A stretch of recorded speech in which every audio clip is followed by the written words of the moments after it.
So, welcome, Kim and Elaine, back to the Zoom room for another Art of Letting Go live session. So let's jump in to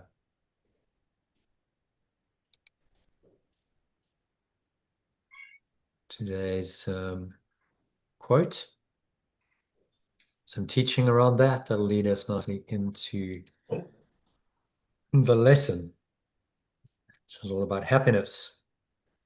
So we're going to talk about a simple formula for happiness tonight, which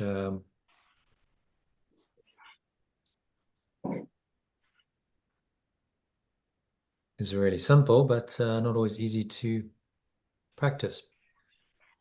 Okay, so just going to share my screen. Give me a moment to do that, and then we'll kick it off with today's quote.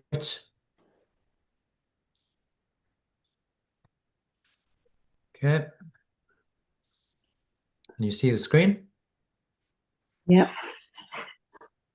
Yeah. Great. So you kick it off with the very simple but actually very profound quote from Abraham Lincoln. It was actually attributed to him. We don't know if he actually said it, but it doesn't really matter who said it in the end. It's the idea that matters. So we'll just call it Abraham Lincoln, who was, as we know, one of the most effective, most powerful presidents of the USA. He was instrumental in abolishing slavery, essentially, in the US, because he said this is not right. He was willing to go to war with the southern states because they were adamant that it was right, and the Civil War, American Civil War, resulted. But what that brought about was the abolishment of slavery. So he was behind that. So a very wise, humble man, actually. Yeah, if you can read it tonight. Most folks are as happy as they make their minds to be. Yeah, as they make up their minds to be. So very sort of simple wisdom, but very true. It's probably the most simple formula for happiness. Well, you're as happy as you want to be, as you make up your mind to be. Now, most people will say, but I can't be happy because, this is wrong and this is wrong, and I've got this problem and this issue, and this person has done this, and that's all just the ego's nonsense. Actually, you're as happy as you make up your mind to be. So you can be in really dire circumstances, and within you can still be happy. That is a choice that one can make, as people have done in often pretty horrific instances of abuse and trauma. I think of someone like Viktor Frankl in a Nazi concentration camp for 3 years. His whole family's been murdered, and yet he makes a choice still to be happy. Now that didn't mean he was probably dancing around all day going, "Hey, la la la."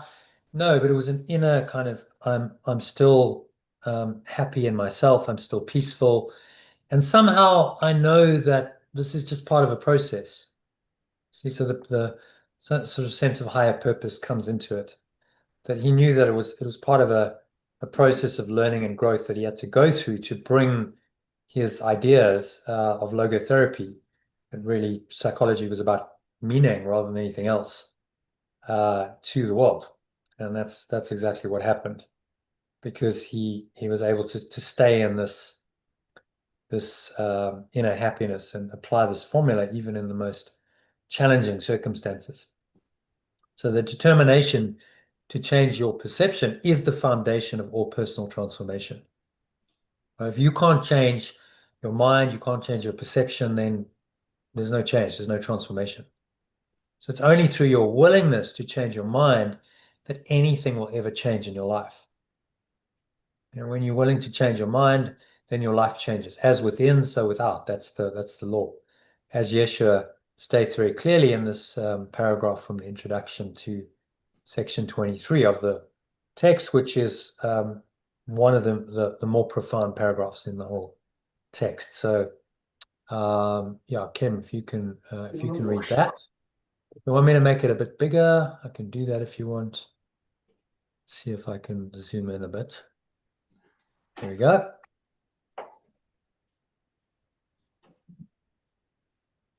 If you can read that quote, Kim.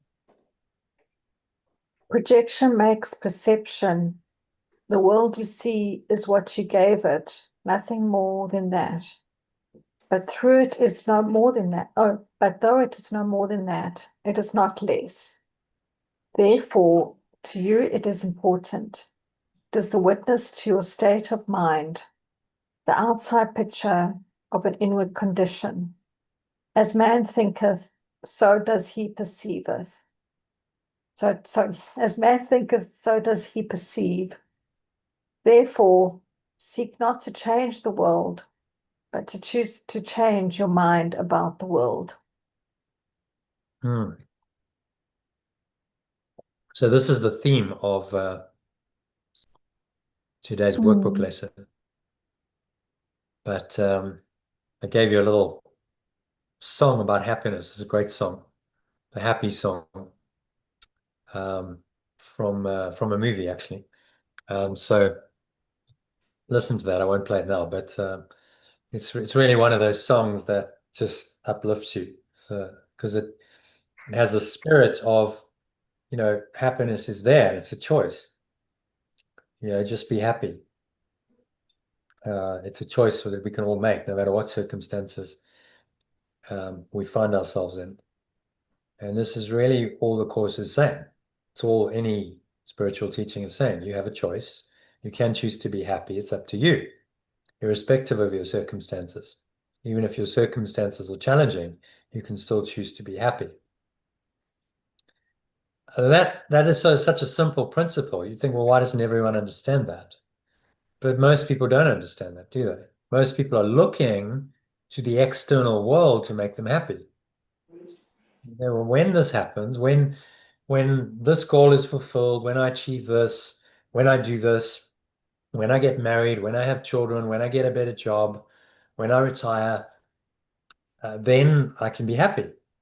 Then I'll have it all sorted. Then I'll be happy. So happiness is always deferred into the future rather than being present, which is exactly how the ego wants it. Because if I choose to be happy now, then where's the ego? Where's the unhappy mind-made separate self and all of its drama? If I'm happy now, it's not here. It's gone. So it has to defer it. So you'll find it one day, but not now. So it keeps you looking outside of yourself. And as the Course says, its mantra then is seek and do not find the answer. So you look and you never find the answer. The truth is the answer was so simple that it was always there. You just had to accept it. The answer is you're happy now and you always will be because that's your true nature. And you just have to accept that and ignore the temptations to perceive otherwise. So that's a nice warm-up intro to today's lesson. Let's have a look at that then. Share God's will for happiness for me is the original. Quick one, the question that song, do you know which movie it comes from? No. Yes, it's from Impossible. It was called Impossible Thing. It was one of those. I can find it for you if you like. Let me just find today's lesson. Sorry. Okay, no worries. No, look it up. No worries. Yeah. Yeah. So where is happy from? Let's see.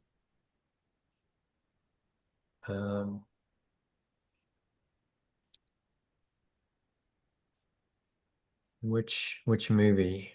Which movie is The Happy Song by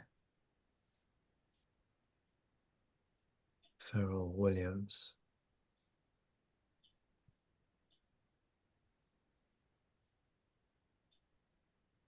Should give us the answer. Despicable Me. Sorry, not Impossible Me. Despicable Me 2. Yeah. Okay. Which was an animated movie with these kind of funny The Minions. The Minions, or whatever you call them. I've never seen Hilarious. but yeah, that's where it's from. So check it out to watch the movie if you like. Yes. Okay, so let's go back to where were we? We were at our lesson. And yeah, what happened to Word? I might just need to do it here. Word doesn't seem to be cooperating. Let's start it here. So if you can just read the original and then the alternative. So let's go to lesson 102 we're at.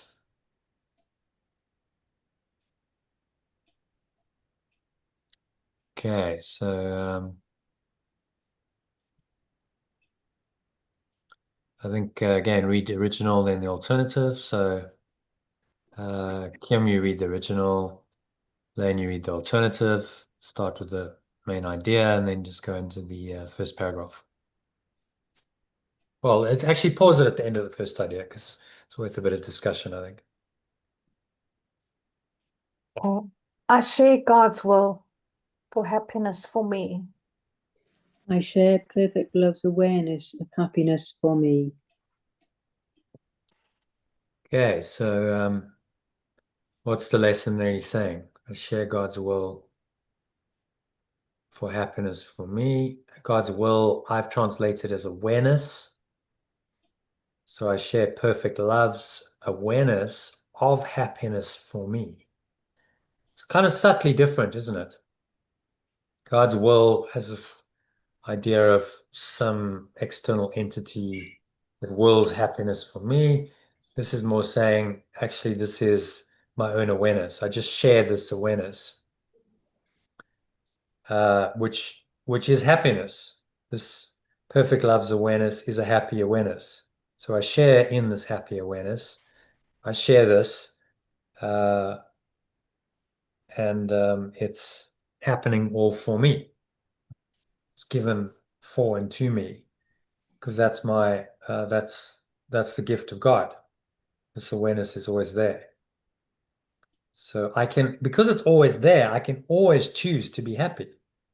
If it's permanent and eternal, then I can always make that choice, can't I? Because it hasn't really gone away. So it's a very important philosophical point that happiness is already there and it's just your choice whether you want to access it or not. It's not like something has to happen for you to be happy. That's what the ego tells you. That's the lie. This and this and this has to happen for me to be happy. So it's outside in happiness. No, this is inside out. It's already there. This awareness is happy awareness is already in you, and you just need to access it. You just need to accept it. All right, so let's go on to paragraph 1 then. And Kim, you read the original. And actually, there's not really very much to translate. Yeah, nothing really to translate. It's just going to be first person. So, Kim, maybe just read the alternative in the first person, and Okay. yeah, and then just give a quick summary of it. I do not want to suffer. I may think it gets me something and may still believe a little that gets me what I want. Yet this belief is surely shaken now, at least enough to let me question it and to suspect it really makes no sense. It still has not gone completely, but lacks the roots that once secured it tightly to in my conditioned and secret subconscious mind. Yeah, so the original was dark and hidden secret places of your mind, right? So this is the to the dark and hidden, to the gative and secret subconscious mind. Condition was dark. Yeah, condition. Let's leave it as condition. I like that. Right. Conditioned is limited. You programmed by your conditioning, so it's not open to the light of true awareness. So what's he saying in this one, really?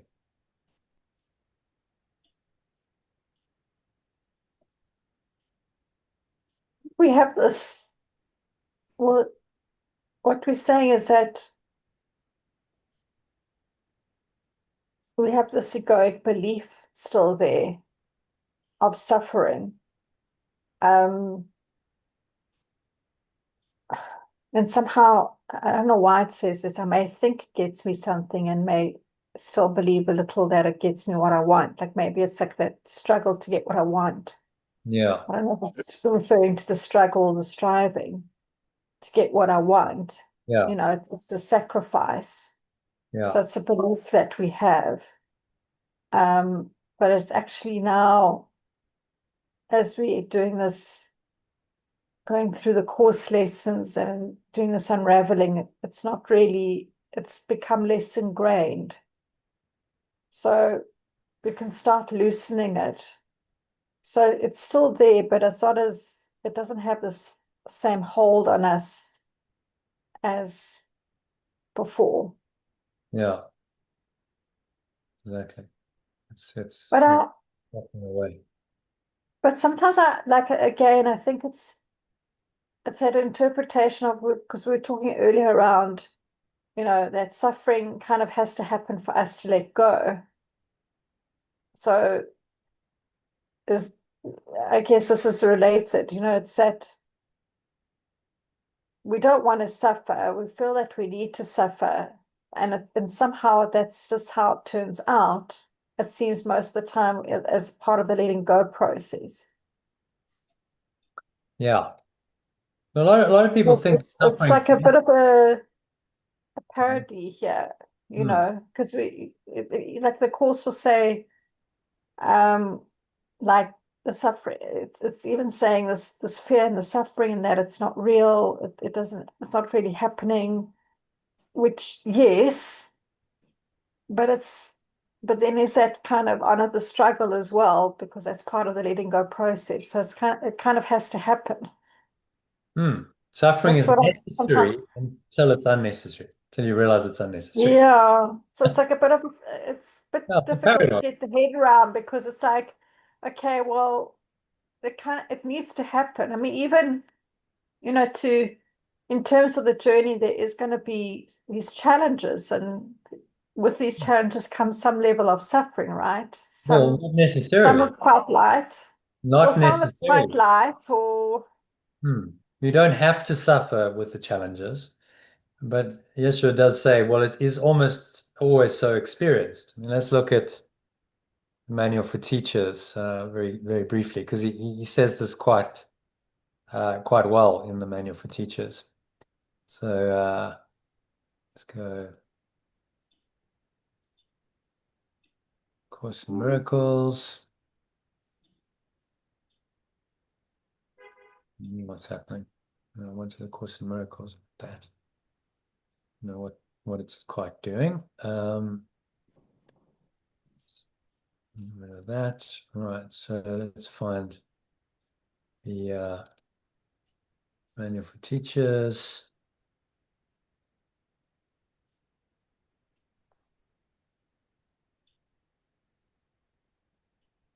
Development of trust. I think we need to just can some of these things. Let's get rid of some tabs. A bit much going on. Okay, let's try again. So come on. No, there, that's what I want. Okay. So Perhaps you've read a paragraph. So Kim, Elaine, read the first paragraph of the development of trust, please. Yeah.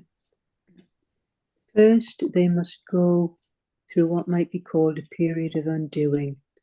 This need not be painful, but it usually is so experienced.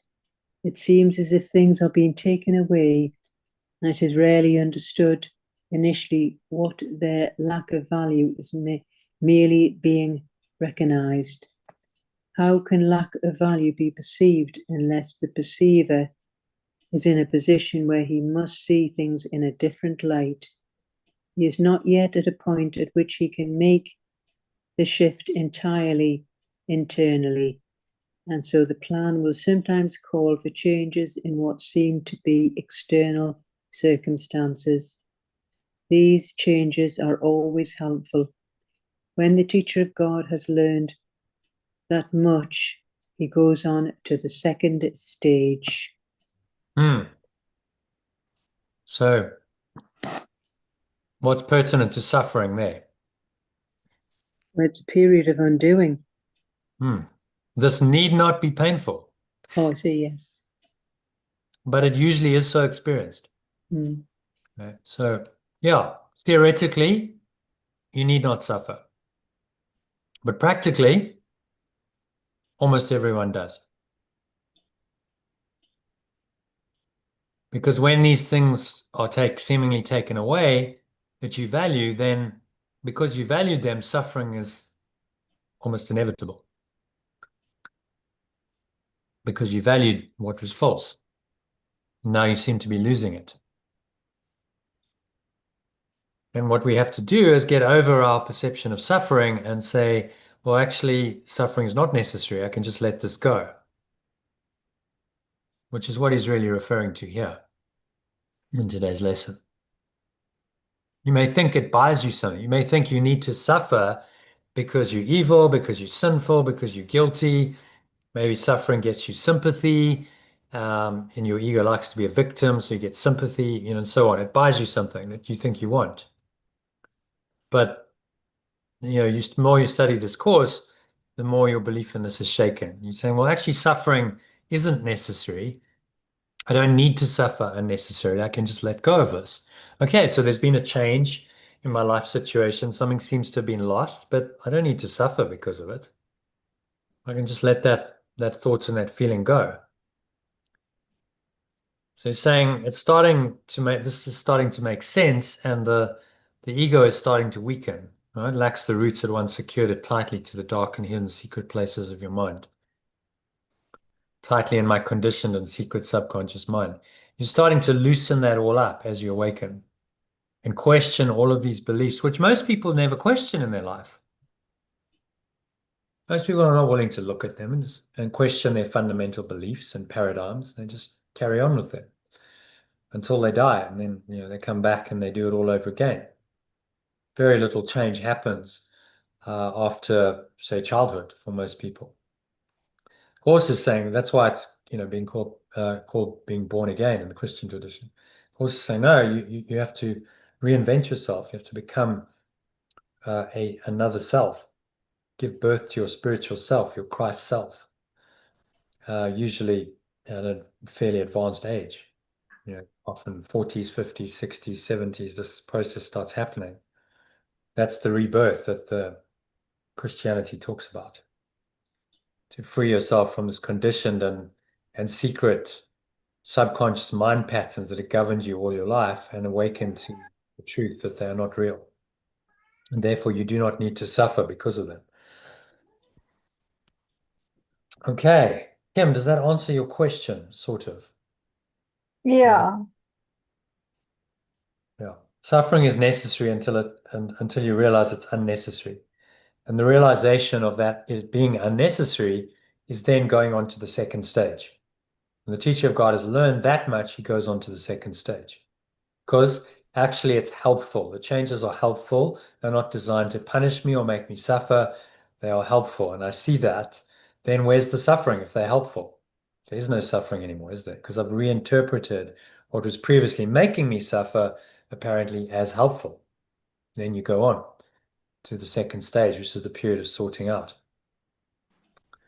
Okay, so today we try to loosen it so we can hold still further. I think, again, Elaine, just read the, no, it's Kim, because you read the preview. So Kim, read the alternative, because there's really little to translate until the last sentence, where we'll just translate that last phrase.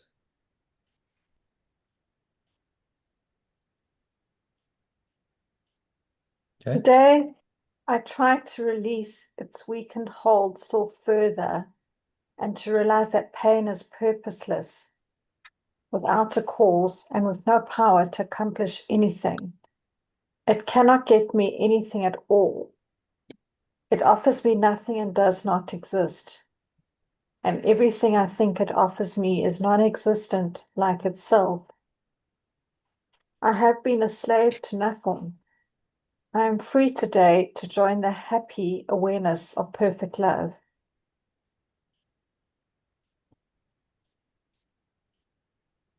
Okay.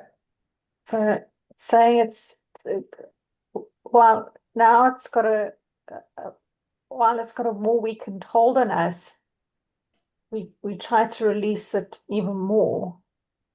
Because we realize it's got no value. The pain's got no value, doesn't have a cause. We realize it's got no power, no hold. It doesn't offer anything. There's no value to it. And actually it doesn't exist because it's not real. Hmm. And actually, what I've been the slave to before in the suffering, I'm not a slave to it at all. So I'm actually free. Because it's And I only can my go on. identity, my own identification with the suffering that's the problem. Mm, When we identify with it, and then it becomes part of our self-concept, our identity. That's when the ego takes root. This is why people make themselves suffer repeatedly for years and years, because it's their self-concept. It's who they think they are. So the ego says, well, who would you be if you weren't the suffering victim? That's quite a scary thought. I don't know who I'd be. So, yeah, better the devil I know than the devil I don't. I'll stay with this identity of the suffering victim, because at least it's something. Gives me an identity. If I let go of that, then I have no idea who I am. It's a scary void, place the ego wants to avoid. But actually, in that void, you would discover the true self. That's the non-dual awareness, the emptiness, beyond suffering, beyond all illusions, that this teaching offers us. I've been a slave to nothing. Very profound line. I'm here today to join the happy awareness of perfect love. Right? So right now, in this moment, today, I can do this. I don't need to wait for anything. I don't need to go and seek anything. There's many teachings that will teach you how to find happiness in the future outside of you. Think of the whole personal growth mindset. We've all been down that road to some extent or another. Or when you get this, when you achieve this, when you've got the six pack, when you've met the woman or man of your dreams, when you've made $1 million, when you've done X, then you'll be happy. And there's this unwritten assumption that that's what has to happen. I remember going to a seminar once, a guy called T. Harv Eker in South Africa. And the whole unwritten assumption of it was you have to make money to be happy. Oh, you've got to have at least, X amount. I can't remember what the number was, at least R1 million, and we'll help you get there. And I was just like, no one's questioning this. And then sign up to my program and we'll teach you how to be happy via the mechanism of wealth. That's the unwritten assumption. That is never questioned. They don't say, well, is that actually valid? Does that work? The course questions all of that. It says, no, like, so you think you'll be happy when you got more money? How do you know that? Has that really worked for you or anyone in the past? So you got to question these things and let go of the hold these beliefs have on you. You've just been a slave to nothing at all. This is just an invented thought system. Seek and never find happiness when happiness is right here, right now. I mean, it's bizarre. So you're seeking and seeking and not finding what's already there. If that's insane, that doesn't sound like insanity. It's because it is. How insane. It's already there and you're looking for it somewhere else. This is what he's trying to teach us. I'm free today to join the happy awareness of perfect love. And these are stated in the first person in our translation as affirmations so that you claim them. So yeah, I repeat this as an affirmation. I have been a slave to nothing. I'm free today to join this happy awareness of perfect love, which is already here. And it's already my awareness. This is God-given. This is given to me by default. I don't have to do anything to be happy. I just have to accept that it's already there. And this is the difference between authentic spiritual teachings and personal growth. Authentic spiritual teachings say happiness is already there. You already are what you are, and nothing that you can do can make you more of that. It's given to you as a given by God, and you can't change it, you can't manipulate it, you can't demean it or improve it, or it just is what it is. The personal growth mindset says, no, you're somewhat dysfunctional, but follow the guidance of whoever it is. It's really just the ego, and you will eventually find happiness by following one or other pathway in the world, whether that's pursuing wealth or health or better relationship, or some of them are saying it's all of it. Then one day you'll find happiness. Just keep working at it. Keep, it's the next thing, it's the next seminar, it's the next teaching, it's the next whatever, and you'll get there eventually. That's the lie. But it was there all along. It was there all along. So what are you looking for it when it's already there? Why are you looking for it when it's there already? Right in your own mind. This is what this is saying. This, by the way, is the journey the Buddha went on. So he's seeking happiness through all of these spiritual practices, but he's still seeking it outside of him. It's going to be in the next teacher, the next meditation technique, the next whatever he's doing to find happiness. Eventually got so tired of that he just let it all go. He came to the realization that none of it was going to work. It was all false. And when he did that and he let go of seeking, then he found it. And he came to his awakening, his enlightenment under the bo tree, just going, well, it's here now. So obvious. It's so simple. But he'd had to go through the 7 years of seeking and not finding the answer and suffering and being frustrated almost to the point of death to get it. Okay. So Well, any comments, thoughts, or questions on that? Can we go to number 3? Kim, anything to add? no, nothing to add. Okay. So number 3 then. I think, there's a bit of translation. So just read that in the original, Kim, and then Elaine in the alternative, sentence by sentence, please. For several days, we will continue to devote our periods of practicing to exercises planned to help you reach the happiness of God's will has placed in you. Here is your home, and here your safety is. Hang on, one at a time. Is that, Kim? Yeah. Just one sentence. Oh, Yeah. okay. For several Okay. days, I will continue to devote my periods of practicing to exercises planned to me to help me reach the happiness perfect love's awareness has placed in me.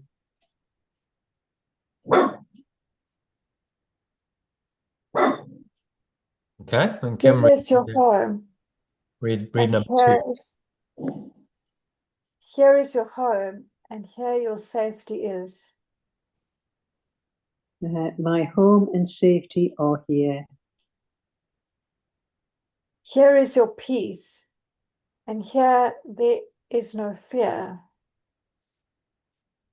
My peace and fearlessness are here as well.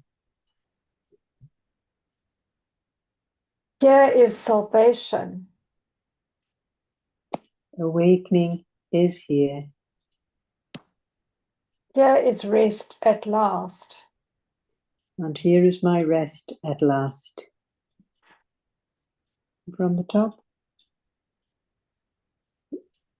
Yeah. Yeah, For go se- for it. Right? Yeah. For several days, I will continue to devote my periods of practicing to exercises planned to help me reach the happiness perfect love's awareness has given me. My home and safety are here. My peace and fearlessness are here as well. Awakening is here, and here is my rest at last. So it's just saying simply that it's all here, all of it. Our safety, our home, our peace, our fearlessness. Awakening is here now, and this is where the rest is at last. Awakening is now here. If you put now here together, it's nowhere, but actually awakening is now here, right? So it just shows you how you can see things differently. Awakening is nowhere. Awakening, you just see that word differently. Awakening is now here. And let me just type that. So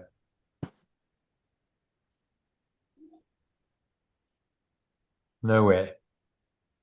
Most people would look at that and say it's nowhere. All you have to do is do that. Yeah. And Yeah.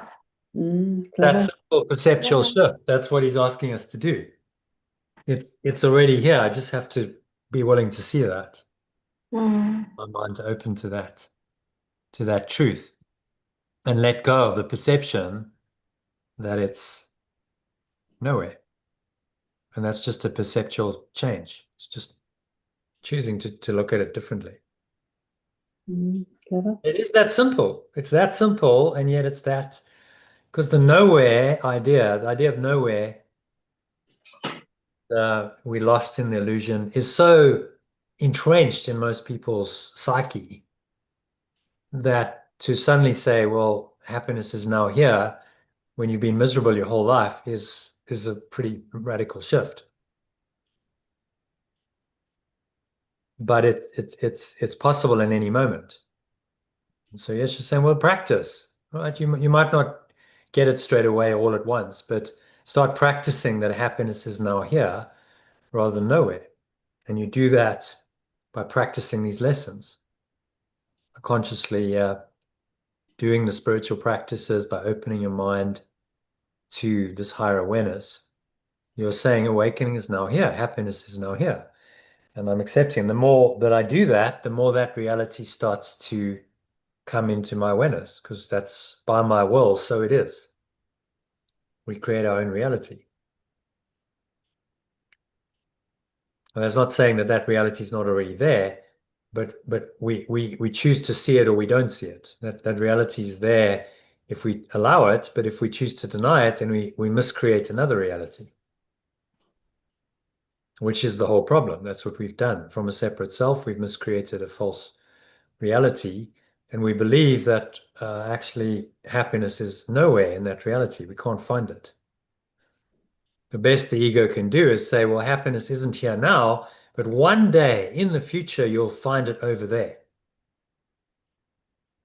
Of course, that's just a trick, isn't it? Because you're always looking over there and never now here. Seek and do not find where the answer really is. That's a distraction technique to distract you from where it really is. Can you see that very clearly? If you're looking where it's not, and you say, okay, well, it's nowhere, so I give up on what's here now and I go looking somewhere in the future, and I abandon the now, then I'm overlooking what's already here. And all I had to do was change my perception, put a little gap in there, a little bit of space, a little bit of awareness, and now it's here. There we go. I've seen it. Yeah. It's that simple.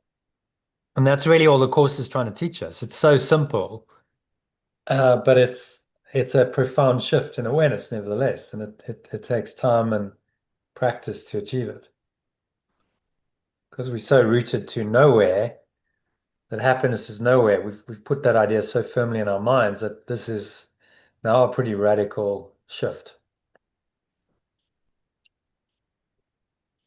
Very radical for a lot of people. If you've been miserable your whole life, I said to John with his friend, who's been depressed for 30 years, I said, you can't expect to go there for a few days and suddenly he's going to be happy. He's just going to change his mind from this, very depressed character where he's convinced himself that happiness can't be found. He's just going to be miserable his whole life. To making that shift and saying, okay, happiness is now here, and I can just accept that. That's pretty major shift. Although it can be done in an instant. That's what he says. In an instant you can do this, and it does happen. The ego is so strong in most people that it requires a lot of dislodging, a lot of work to undo it. And that's exactly what he's suggesting we do with these exercises. Okay, so that leads us nicely into the exercise. This is about practicing that God's will for happiness, or perfect love's awareness for happiness for me, and I accept it as my function now. So should we do a meditation on this? Oh, yes. Quite a short lesson. There's only 5 paragraphs, so I will read the rest to you in meditation. Just listen to what I'm saying, and let that take you into this awareness. The whole point of these meditations is not just an intellectual, oh, I'm just repeating the words. I'm actually experiencing what it's pointing to. So you start feeling the happiness within you. Really try and connect with that feeling and that, what he calls this function, deep within your mind. That you share this awareness. This awareness is your source's awareness, and you share it not sometime in the future, not deferred to any other time, but right now, in this very moment. You experience it as your own awareness. And that is the merging of the Father with the Son, the source with its extension. You experience perfect love's awareness of happiness for yourself in the moment by moment by moment. That's awakening. That's enlightenment. And it's so simple. You think, well, why do we struggle so much with this if it's so simple? Because the ego has got such an investment in itself and in denying happiness that it has to reject it. It has to find a way to distract us from the present happiness that's available.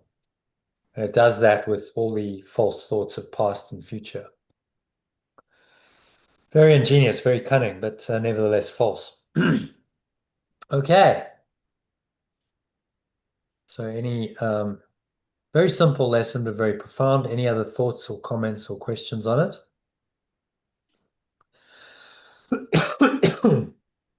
No, yeah, how shall I say, it's lovely.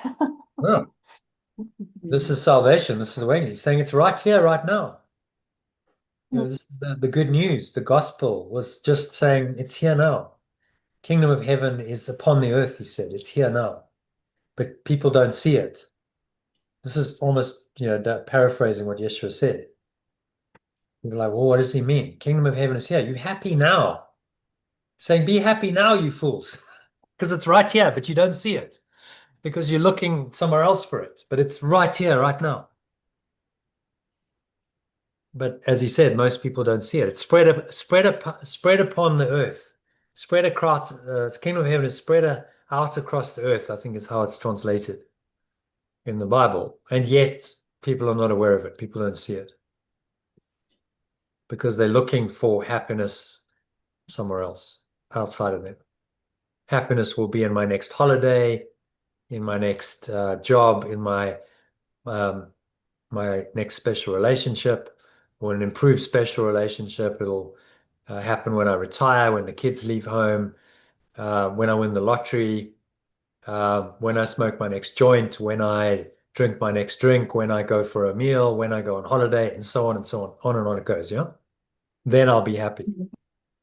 But that is so entrenched in our psyche, that way of thinking and operating, that it's become default, it's become normal in our society. We don't question it. People go, oh yeah, no, I'm really looking forward to my next holiday. I'm really looking forward to, we don't say, no, you're insane. Don't look forward. Just be happy now. But it's become so much a part of the way we operate that we don't even question it. Until we come to a teaching like the Course, of course, and then we do question it. It's saying, well, you need to really look at it, question all of it, because it's actually all part of this insane thought system that's convincing you that you're something you're not, that happiness can't be found now and here now, and you've got to look for it somewhere else in the future. And the future never comes. If you notice that, isn't that cunning? It's like it's going to come in the future, but it's never the future. It's only ever now. So you never find it in the future because the future doesn't exist. And isn't that just a great way to make sure you're never happy, which is what the ego has designed it to be. So once you start getting the game, you go, okay, now I'm awakening, right? Now I'm wising up to the ego strategies. I'm going, oh, I see. And I see why I've never been happy. I've never been happy and I never will be happy by following its guidance, because it's actually not possible to be happy if you follow its guidance. Ah, okay, now suddenly it's starting to make sense why I've always been so unhappy, why the world is an unhappy place, why everyone is seeking and craving this some kind of future happiness, as the Buddha noticed, and never attaining it. And he said that's suffering. Craving and never finding what you're seeking is suffering. That's So, the second noble truth of Buddhism, yeah, which he often when we're noticed. doing messages, we actually put that expression in as a polite, look forward to seeing you, or look forward Yeah, to catching up. I exactly. always write that, and I always think I wish I didn't have to put that, because it's just not Yeah.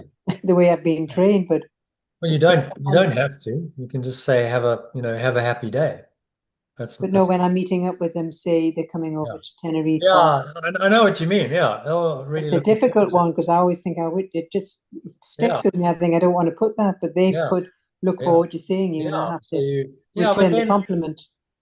just go, okay, I'm just playing the game, right? It's a Yeah, game. being polite. It's being polite. It's saying to them, yes, I'm looking forward, and just reinterpret it. I'm welcoming them. You're essentially saying, I'm welcoming you, and Yeah. by saying I'm looking forward, it's like, yeah, okay, so it's a turn of phrase to Yes, because say that. we obviously, with me living here and people coming over, it's a Yeah, phrase I use all the time, but I always yeah, feel a bit of a yeah.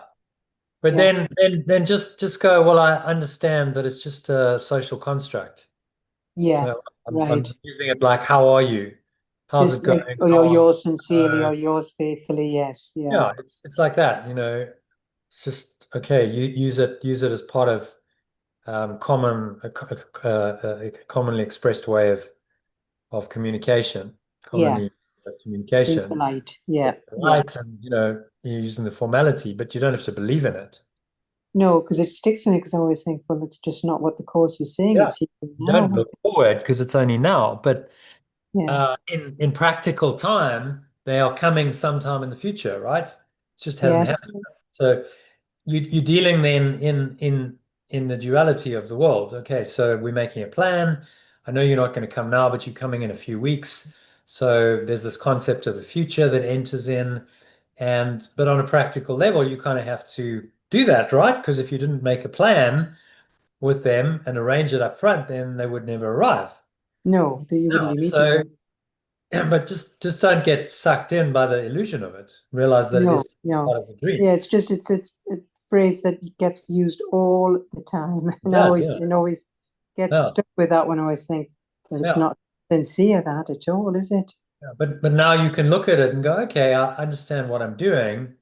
and it's fine. I'm using it, but I know I'm using it with awareness. I know that it's not, Yeah, it's yeah. just part of communicating in a, socially A cordial, polite polite way. Yeah, way, and yeah. that people are not going to be offended. Because if I don't say I'm looking forward to seeing you, they might go, well, why aren't you looking forward to seeing me? I mean, that's not very nice.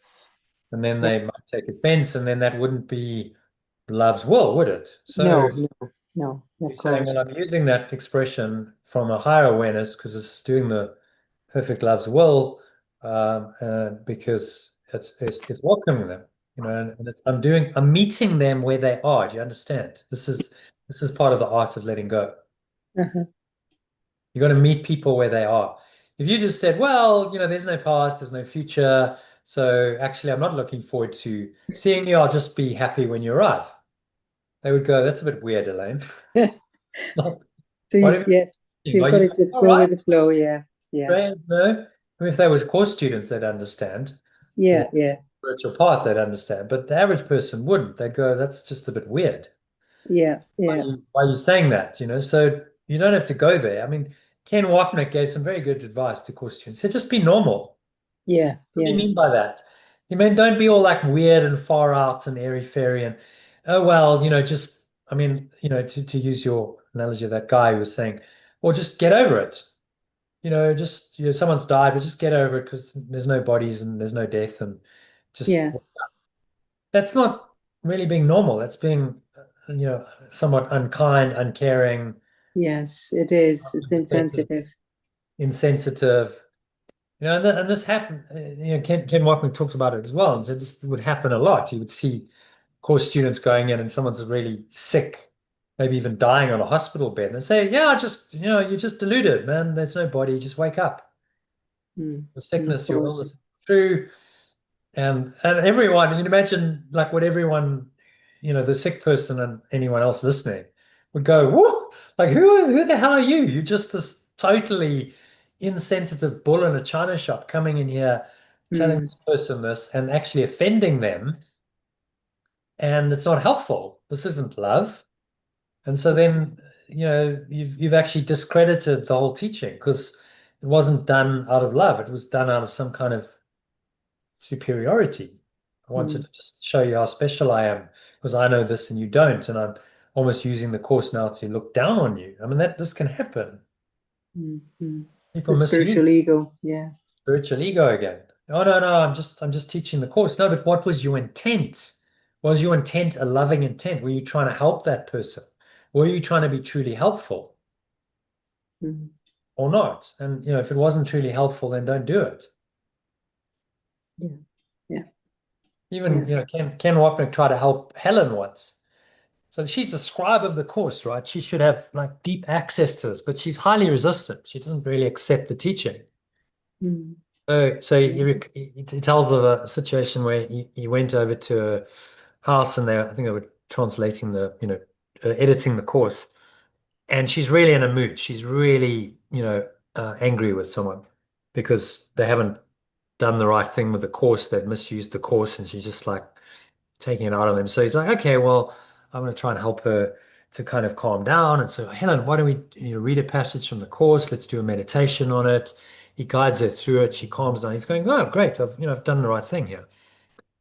He comes the next day. She says, don't ever do that to me again. Mm. Mm.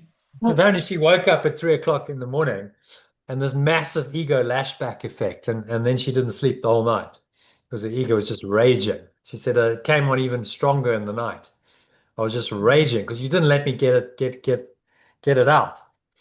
So he thought he Mm. was doing the right thing, trying to help her, but actually she didn't want to be helped. Mm. Mm. She Yeah. was she was quite she was quite stuck in her ego, even though she had access to the teaching. She didn't want to apply it. Her ego Mm. was too strong. So he went, well, I never did it again. I just left it. All right, that's your choice. I'm not going to force anything onto anyone. I learned a good lesson there. As Yeshua put it, don't cast your pearls before swine. What A he good meant phrase. was Mm. don't try and persuade someone who is ignorant of the truth and doesn't stubbornly. The idea of the swine is they are stubborn. The pig is stubborn, right? So it doesn't want to know the truth. Mm. Try and Mm. force it upon them and convince them. And just, turn your back and let it go. That's what he advised his disciples to do, because you're wasting your time, you're wasting your energy. It's not going to be appreciated. They're going to just think you're some kind of God botherer, or, you've got some kind of Preacher. Christ complex, Mm, or, whatever. Who the hell do you think you are? You think you're so high and mighty and pious, and, you're going to get all of that, which then mm, just sows doubt in your own mind, because there's no opening. They're not open to it. And they will probably attack you mm, as a way of defending their ego. And I think we've all experienced these kinds of things. It happens. mhm, So we just need to be a bit wise about how we go about this, and teaching those who are willing to be taught, usually by example rather than lecturing. That's much better. If mm. someone is open to a chat and an authentic conversation, then by all means have it. But most people are not. You start talking about this stuff and they just glaze over, and they go, well, it's a bit weird. They feel uncomfortable. They'll go, well, I've really got to take this call, or I've really got to go. Or, if you're on a phone call with them, they can just put down the phone. If you're there in person, they might start going, oh, it's really getting late, Elaine. I've got to get going because it's not Little comfortable. hint. Mhm. They want to get out of it. So, Yeah. yeah, part of the discernment of this teaching is knowing, when to say what. Being Mm. comfortable, not necessarily saying much, can't necessarily help someone if they really in their ego, and the opportunity is not welcome. Then I learned this the hard way. I did a dinner party once. It was spectacular because this lady was okay. So here's the scenario. This is Deborah's friend, 25 years. She's in a still in a state of grievance and mourning, and because 25 years ago her husband left her. So Jono, what does Jono do in his inexperience? Goes, oh, I think I'll try and heal her, right? Let's try and fix this. Let's go into coaching mode. But it's a dinner party, right? Mm. So this isn't really going to be well received at all. But I'm like, no, no, no, in my holy ego, I'm going to do this. I'm going to heal her. And I get into coaching mode, and it goes down like an absolute ton of bricks. It's just like, no, it's not happening. She's not listening. I come across as horribly insensitive, argumentative. Deborah came away and said, I'm never doing that again. How can you do that? You're so bloody insensitive. Why didn't you just, like, we were at a dinner party, it's totally inappropriate, da da da da da. And Mm. that's learning. You got to learn this the hard way. It's like, okay, Mhm. I won't do that again. It wasn't the appropriate timing. If she'd been in a course session and she'd shown up to one of my sessions and she'd gone, yeah, actually, I'm in a receptive state, and okay. But it wasn't. It was a dinner party and she just sharing her grievance. And then I just went, oh, but I'm going to be the healer and I'm going to help her, ignoring the fact that it probably was never going to work because the context wasn't right. How am I going to help her in a dinner party in front of her friends when the situation is not right for it? So that's wisdom, right? That's knowing when to share things and when not to share things, and not forcing anything down anyone's throat. Mhm.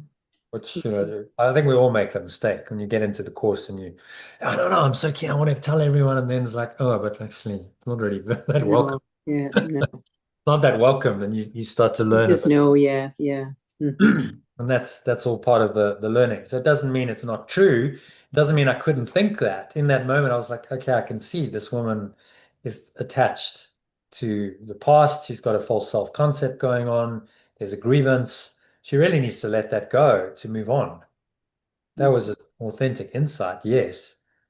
But then wisdom would have said, but are you in a position to help her? No. It's not going to be well accepted. It's going to cause problems. It's going to cause unhappiness, actually. That's what it did. Caused an unhappy situation to unfold, an unhappy evening. So why was I causing unhappiness then?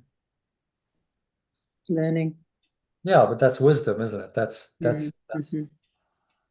being a bit more experienced now. I wouldn't do that again. I'd go, okay, just I might say, look, if you want some help with this, I could help you, but in the right context, and leave it to her. It's her choice. If she doesn't reach out to me, then it's fine. She doesn't want to be helped. She wants to stay in her grievance, wants to stay in that limited self-concept. And then we have to learn to accept that and go, okay, well, that's her choice. She has free will. She can choose that if she wants.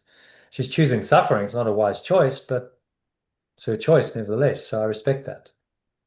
If she's open and willing to make another choice, then yeah, I'll help her. But if she's not, then just let it go and leave her on her journey. And at some point, everyone will change their mind.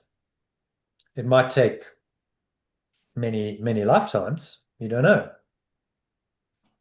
But that's part of the letting go, isn't it? Oh, I need to heal someone. Who needs to heal them? That can only be your ego. That's the holy ego. That's the spiritual ego. You see. So you got to just be aware of these dynamics and don't fall into that trap when you trying to help people, help them, meet them where they are.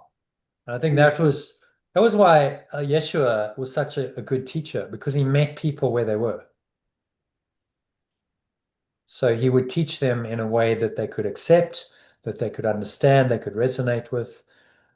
He didn't teach high metaphysical spiritual concepts to the masses because they wouldn't understand. If he'd gone, the world's all an illusion, this is all a dream, you're just dreaming a dream, the self-concept that you think you are isn't really real, they would have gone, huh? I mean, even today, people don't get it. Imagine then, like, huh? What are you talking about? No idea, no clue. This guy's just mad. And he might well have been stoned to death or something because that happened. So instead, he taught in parables.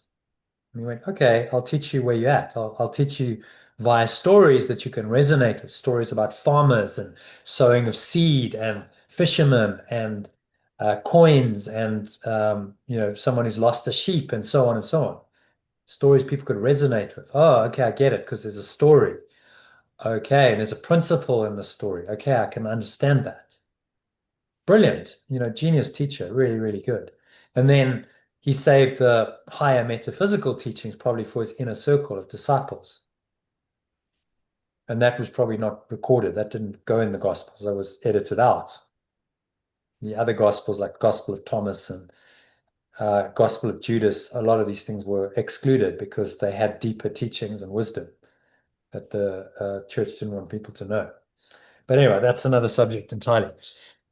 So shall we meditate on this? Yeah. Good. And then shall we end it there, or do you want to do a bit of text? Are you happy to end it? We're 20 to 9 now, so almost. Do you want to end it there, Elaine? Well, I think so, yes. Yes. Yeah. Kim, imagining much the same. It's going to be after 10 your time. Yeah, meditation, right? I mean, We'll do a meditation. Yeah. After the meditation. Yeah, okay. Do the med, yeah. Okay, so let's go into the med then.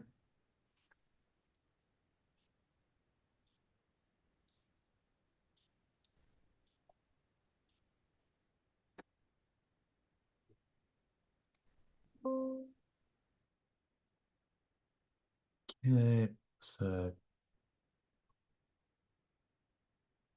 this is a meditation on today's workbook lesson 102. Very simple lesson about God's will for happiness that you share. So let's meditate on that and actually try and experience this. So these words become more than just concepts. They actually become a practical experience. So just closing your eyes, sitting comfortably with your feet shoulder width apart, your back straight, cup your hands in your lap. Close your eyes and start off with a nice deep breath in through the nose. So breathing in, noticing how the stomach rises and the chest rises. Subtle flow of air in through the nostrils. You clench your sphincter muscle to lock the energy in. Draw the energy up the spine, into your heart center. Draw it up into the crown of your head.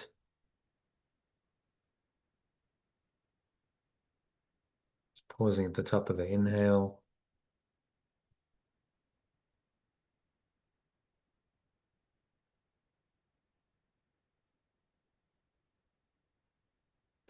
And just scan your mind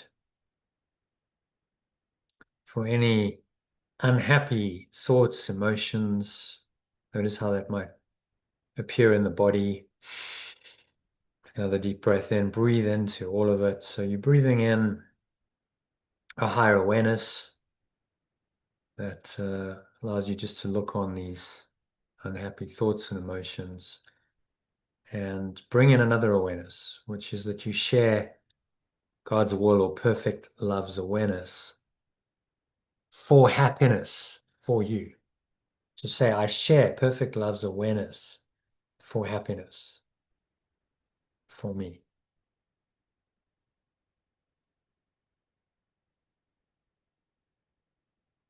And I accept it as my function now.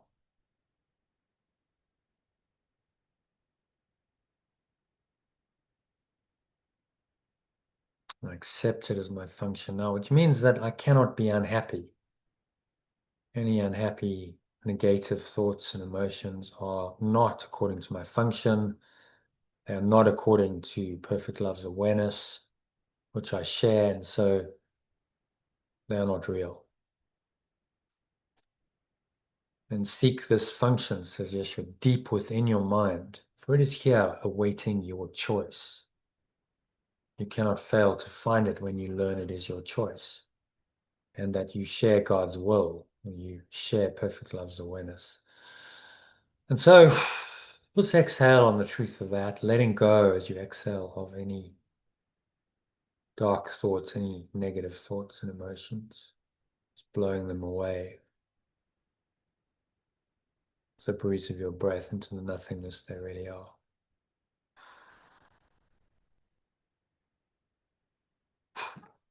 Pull the lower stomach into the spine. Expel the last remaining air out.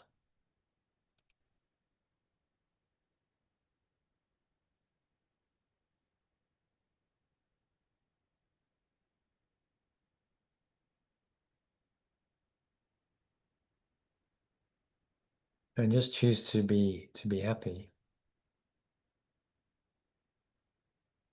It's a choice.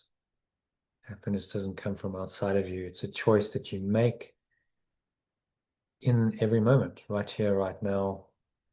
You choose the experience of happiness or you choose something else.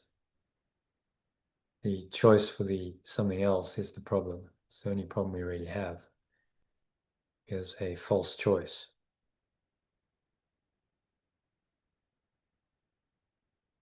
So I'm happy, for my only function here is happiness.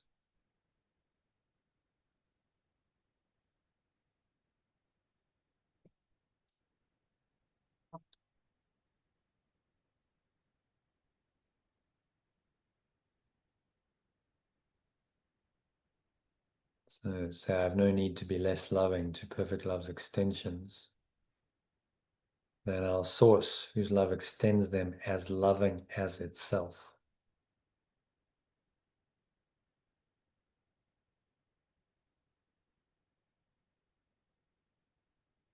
So claim happiness as your one function. When you're happy, you're connected to your source, you are in the moment.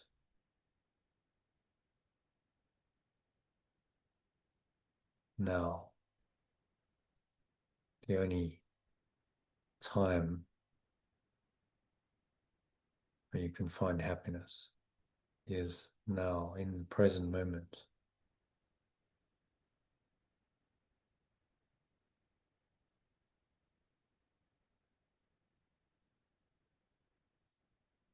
So just surrender into this beautiful space of now. Breathing in and out through your nose, observing the breath, breathing in, noticing how the stomach rises and the chest rises. Subtle flow of air in through the nostrils. Pause at the top of the inhale. And breathe out.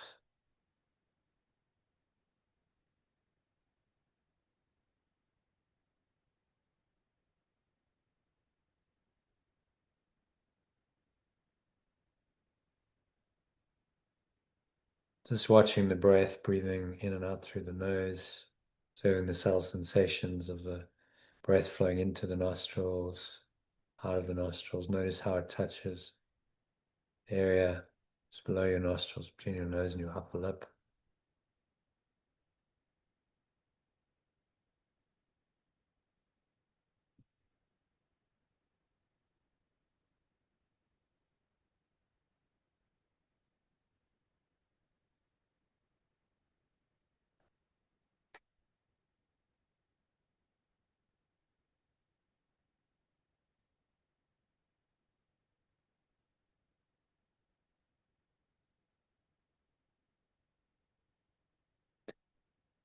So just sinking inwards, deep within your mind is the state of happiness. There really is nothing else in truth. It's the only truth about you, this happy awareness, which is your true awareness, your foundation, your source, pure formless awareness, a perfect love. Doesn't really matter what we call it. It's the one singular awareness. And we have that is us.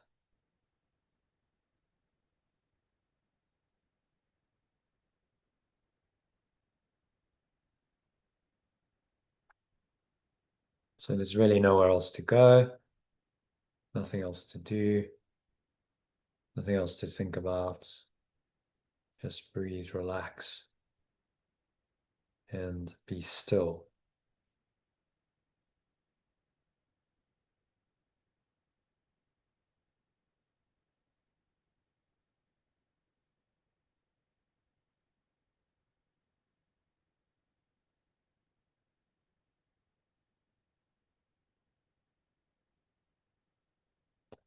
For a couple of minutes of deep, peaceful, restful silence. Nothing else to do, nowhere else to go. Just be here now, be now here, and be happy now. How simple is this course? How simple is salvation or awakening? It's the realization that you are happy now.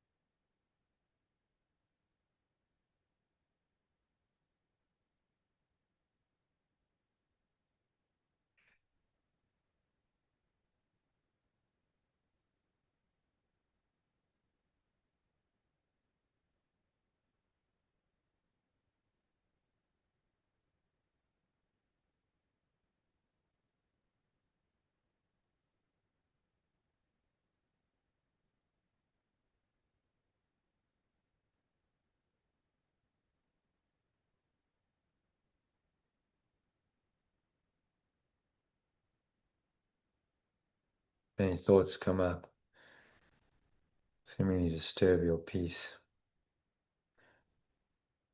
just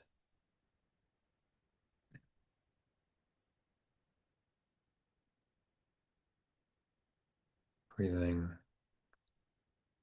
into them, noticing them, reminding yourself of today's transformational lesson that I share perfect love's awareness for happiness for me. It has this awareness for me. It's there for me always, and I accept it as my function right now, not sometime in the future or the past, in this moment. So allow yourself to experience it this moment. Breathe it into every pore and every cell, every muscle, your body, every part of your mind, and every fiber of your being.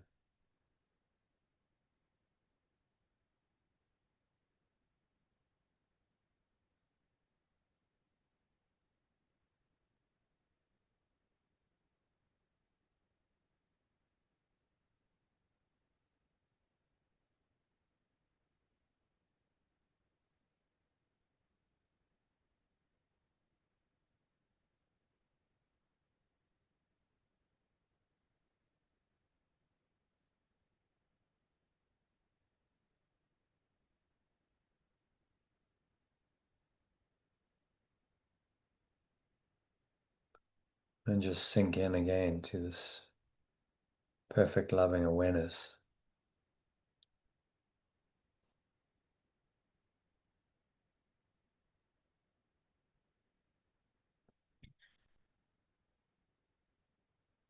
For happiness for you, and accept that, experience that. Just be happy for the next couple of minutes of happy silence.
So just gently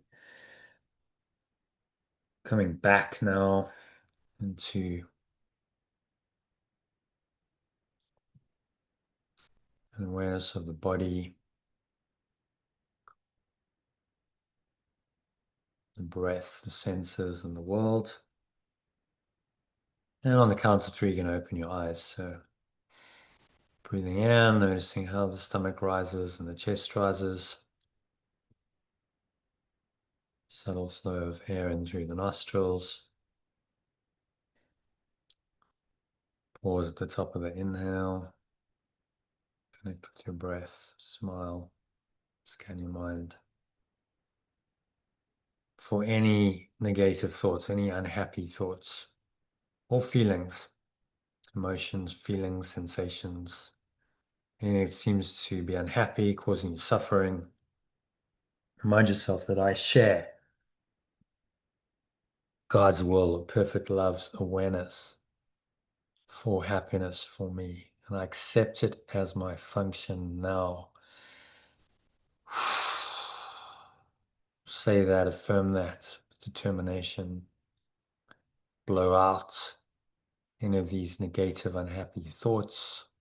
Just deny the truth of your true awareness and your happiness. Blow them away like dark clouds or black smoke, leaving you going, gone to the nothingness that they really are. And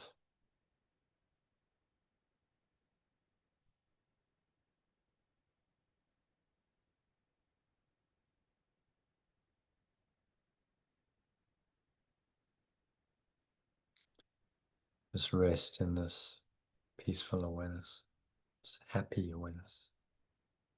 Bottom of the exhale for a few moments, in the stillness, in the silence, in the gap. Just notice the weight of your body.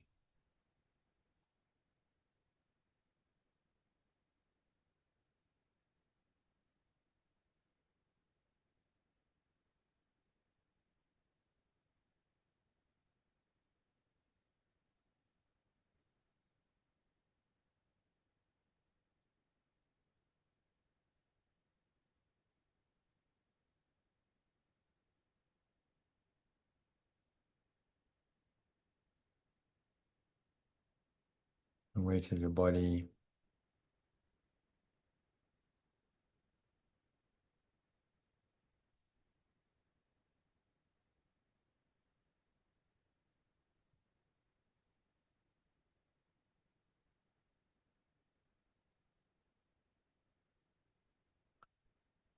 Pressing down into the chair, your feet touching the ground, noticing what you're feeling. Touching with your hands, maybe there's a subtle flow of air on your skin. Breathe that air in. Notice any smells, you do that in your nose. Maybe there's a subtle taste in your mouth. Notice that.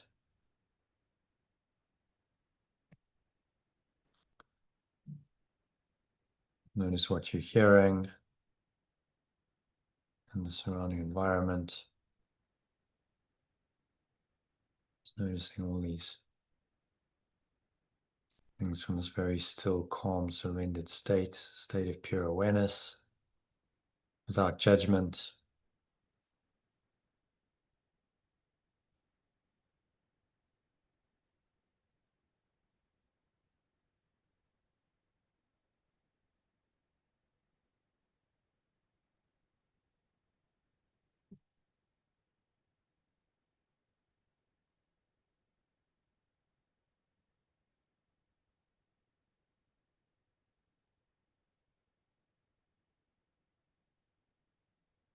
And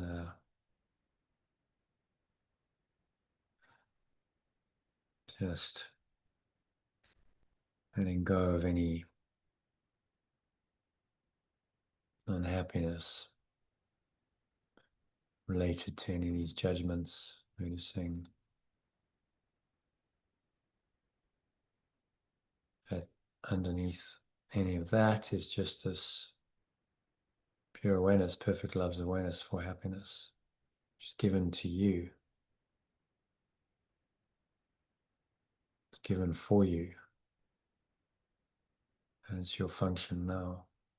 Feel it, accept it into your heart, into your being. Smile to connect with us, set the intention to stay here in this perfect loving awareness, this happy awareness for the rest of the evening on into tomorrow. And I see you tomorrow or next week. Carry it with you. Remind yourself of it using today's lesson or tomorrow's lesson when we get to tomorrow. Really, they're all the same lesson. It's a lesson reminding you to let go of what's false and accept what's true. So say one more time, I share perfect love's awareness for happiness for me, and I accept it as my function now. on that truth. On the count of 3, you're going to open your eyes. Just take a moment to look around. Just noticing whatever's going on, but in this very calm, detached state. None of it really matters. Whatever you see doesn't really matter. It doesn't affect your true underlying happiness. Notice that the state of happy awareness is really unaffected by whatever it is you're seeing or touching, tasting, smelling, hearing, or perceiving in any way. This awareness is immutable, unchangeable, invulnerable. It's the rock of truth, which great teachers like Yeshua talked about, on which you build the foundation of your life. So just again, affirm your intention to do that. That your only function here is really to be happy. You share this happiness with your source. So it is. Amen. So that brings us to the end of the meditation and of today's session. So thanks very much for joining, Kim and Elaine. Hope to see you again tomorrow for another session tomorrow evening, starting at just after 7 p.m. UK time, 8 p.m. Join, like say 5-10 minutes after that, and yeah, hopefully we'll have some new recruits, some new people from. What about the joining at 6? I thought there was that Yeah, one there. so you can join that, yeah, do. But obviously, I'm not going to be talking to you. You'll be in the room, but I'm going to be giving a presentation. So yeah, I mean, by all means, join the one at It's going to 6. be Spanish. No, Should be. I'm speaking English, obviously, and then I think there'll be a translation into Spanish. Oh, As well, that'll help my Spanish. Yeah, as far as I'm Spanish. aware, maybe not. I don't know. I'm just gonna kind of show up and go with the flow. That's what they sort of intimated, that they would be translating it into Spanish, and someone would be Oh, translating. well, so that'll help my Spanish. Yeah, Yeah. But we'll just have to go with the flow. yeah, go with the flow, exactly. So I'll just press the link at the bottom that you've provided. Yeah, Yeah, it's that Zoom link. I'll include it in tomorrow's yeah, Telegram and email. yeah. I think Yeah, so just click yeah, that, no, that'd and be that'll good. join at 6, and then Then uh, join at disconnect from that 7:15. and rejoin this using the normal ALG link in At Telegram. 1:15. Yeah, or So thereabouts. Yeah, yeah, yeah, yeah. and hopefully we'll have some others who join. We'll see. Maybe it's Oh, just that'd us. be good. Yeah, and Spanish as well. So even better. Yeah, yeah. Hopefully we'll get some new recruits. That's the idea of it, and Mm-hmm. it's a Be good. start, really. I haven't done any marketing for years, so it's just a start of like, okay, I need to start getting out there and Mm-hmm. doing a podcast, and it's almost like I've gone into this cocoon of like a caterpillar does, Small group. it's Mm-hmm. going through a transformation, producing all this stuff, and it needed the time and energy to do that before it can spread its wings and fly. Mm-hmm. And now it's time to come out of the cocoon and Be a butterfly. Yeah. fly, exactly. It's been Mm-hmm. a 7-year process, really. It's been a while, but that's what it's taken. It's just it's a Mm. lot of the course is an immense work to Yeah. translate it all and put it Well, it all. took Helen 7 years, didn't it? Took her seven Yeah, I years. did think of that the other day, actually. That's interesting. It was also Yeah. a 7-year process, But where time obviously is. nothing was manifesting. They were just crunching away, doing their thing, Mm-hmm. and then it all started happening, after that. But they needed to have done the 7 years, otherwise there would be no course Yeah. to take to the world. So it's all part of I believe, a divinely guided process. I think the course needed updating. It needs modernization, translation into a language that's more accessible, and so that's been what I've been called to do. So Now it's the next stage is, well, get it out there, because if no one knows about it, it's not going to help them. They need to know about it and, Get it out. Mhm. have it accessible. So, but spread the word if you know anyone who's interested. Of course, yeah, no, of course, yeah. Share it to your groups. It's a chance for them to engage with me, to find out about this Spanish group. We are doing a global conference in September. Yeah, well, the Spanish, I mean, I have tried with the English, but as you know, it's a small number of people that are interested in this, isn't there? Yeah. And I don't know many. Yeah. Yeah. And where I am, everybody's coming and going. So, but certainly wherever there's an opportunity, I Yeah, well, always you're part of some let groups and so on. So just keeping it open. Yes, I post just it. Why don't you post it? Didn't you join me to a group? It doesn't seem like there's much action on that group, but post it there. You know that workbook lesson group? oh yes, yes. Yeah, I'll post Could it on. you not post it there? Yeah, I could, but it doesn't Be seem like better if you anyone ever post it posts. there. Yeah, if you don't mind, yes, if you post it, Yeah, I please. can post it. But does anyone actually ever post to it? Because I don't think I've ever got anything from that. Not for a while. Yeah. It really was predominantly there for just those workbook lessons that we went through, was it a Yeah. couple of years ago? And that Yeah. was it. And then it So am I finally, allowed to post? I mean, is that going to tread on anyone's oh toes? yes, of course, why not? What Well, does it the make? owner might say, well, hang on, that's an event, and I don't know who. No, he's not like that. No, he's very Yeah. much into the course. He's not into all of that Yeah. competition stuff. He Yeah. might have been, maybe, but now he's matured. Yeah. Okay. So that's good. So yeah, well, I'll post it on and Yeah, yeah, yes. let's see if anyone shows up from there, because it's an opportunity to possibly get more people engaged in this. Yeah. Okay, so I'll see you tomorrow at Yeah. Lane. Kim, I Yeah. don't know So if you're joining that early one or the later one, but join either of them if you would like to. Otherwise, I'll see you next week. Are you planning to join it tomorrow or not? I'll let you know tomorrow, Jono. Yeah. This is at No, you can join the initial one at 7. Or if you can't join at 7, give it a skip and join at 8:15, and we'll do another session tomorrow. okay. Can I let you know tomorrow, Jono? Oh yeah, no problem. Or just Yeah. join. Okay. All right. Okay. Thank you. Namaste. All right. namaste. Good night, Thanks, Good George. everybody. night. Right. Night. Bye. Namaste. Bye. Have a nice evening. Okay, so that is a wrap for today. Thank you to Kim and Elaine for joining. It was really a good session, I thought. Hope you enjoyed that.